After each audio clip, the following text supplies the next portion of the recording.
Olha, se você já tem o seu julgamento formado, a sua opinião formada sobre os vazamentos da The Intercept Brasil, então não assista esse vídeo.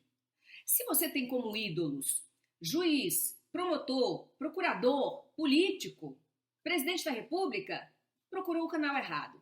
Lamento informar. E se você não entende, nem quer compreender, o papel do Poder Judiciário, o funcionamento da justiça no Brasil, o seu lugar, infelizmente, não é aqui. Procura outro canal.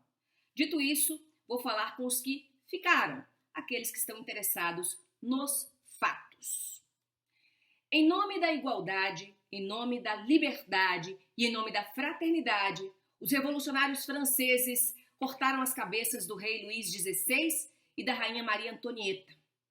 Em nome da revolução, Robespierre, o defensor do povo, o chamado incorruptível, mandou para a guilhotina os seus opositores, os girondinos, e também os seus companheiros de luta, os jacobinos.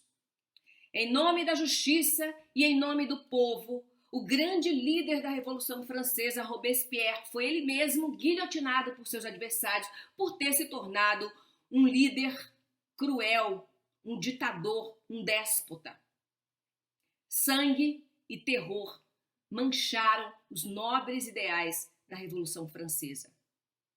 Ambição política e revanchismo hoje mancham a até então imaculada imagem da Operação Lava Jato. É que as mensagens trocadas entre o então juiz Sérgio Moro e o procurador Deltan Dallagnol, se comprovada a autenticidade, a veracidade desses diálogos, e tudo indica que eles são verossímeis, essas mensagens, elas são um verdadeiro ataque ao Estado democrático de direito. Essas mensagens, elas provam o quanto nós estávamos enganados quanto às boas intenções, tanto do juiz quanto do procurador.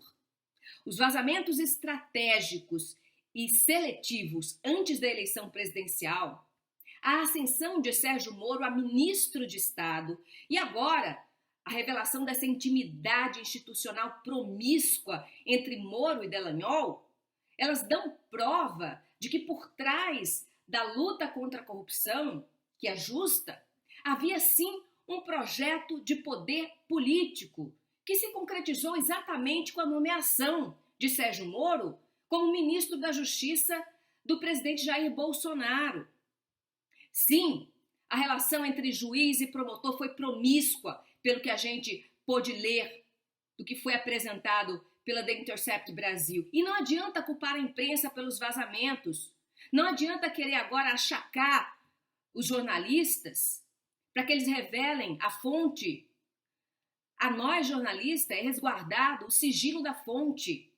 Nós temos o dever de publicar aquilo que não querem que seja publicado.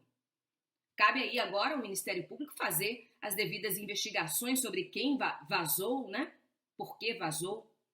Mas a imprensa não pode ser culpada de revelar, de trazer a público. Esse é o nosso papel, garantido inclusive pela Constituição Federal do nosso país. Então, quem tem uma mínima noção, do funcionamento do Poder Judiciário, e eu tenho noção, porque eu passei 17 anos da minha vida trabalhando no Poder Judiciário, então, quem sabe como funciona a justiça, sabe também que o juiz é a figura neutra do processo.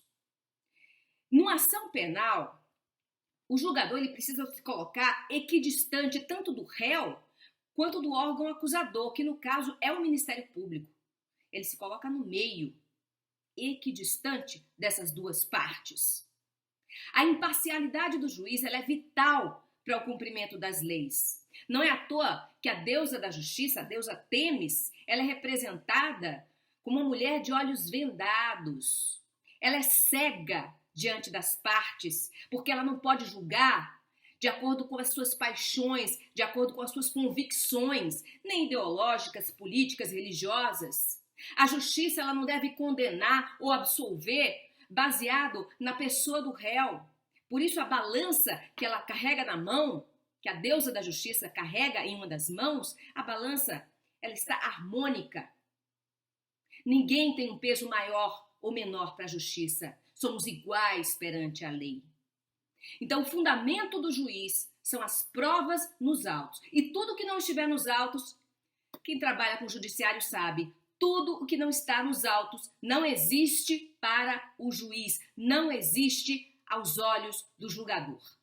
Com isso, eu não quero aqui fazer defesa, eu não quero fazer nenhum juízo de valor sobre a condenação, sobre a culpa ou inocência do ex-presidente Luiz Inácio Lula da Silva,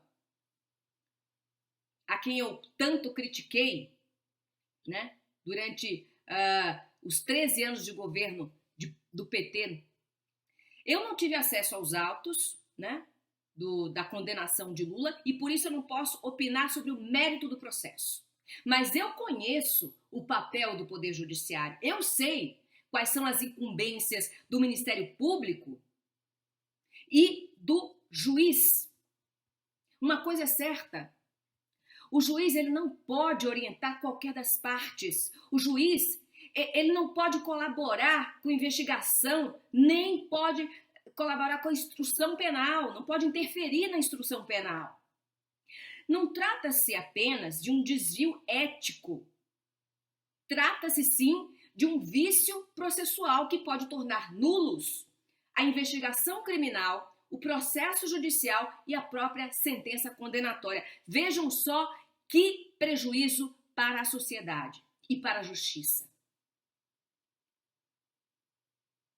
No afã de se fazer justiça, não é facultado ao juiz, não é permitido ao juiz ou ao promotor infringir as leis. Pelo contrário, o juiz ele é escravo da lei. Escravo da lei, está acorrentado às leis. Não pode julgar a revelia das leis.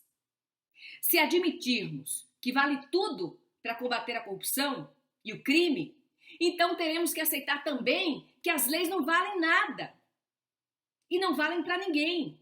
Então vamos ter que aceitar que se um juiz ou promotor pode fazer justiçamento no lugar de justiça, qualquer do povo também pode. Qual a diferença?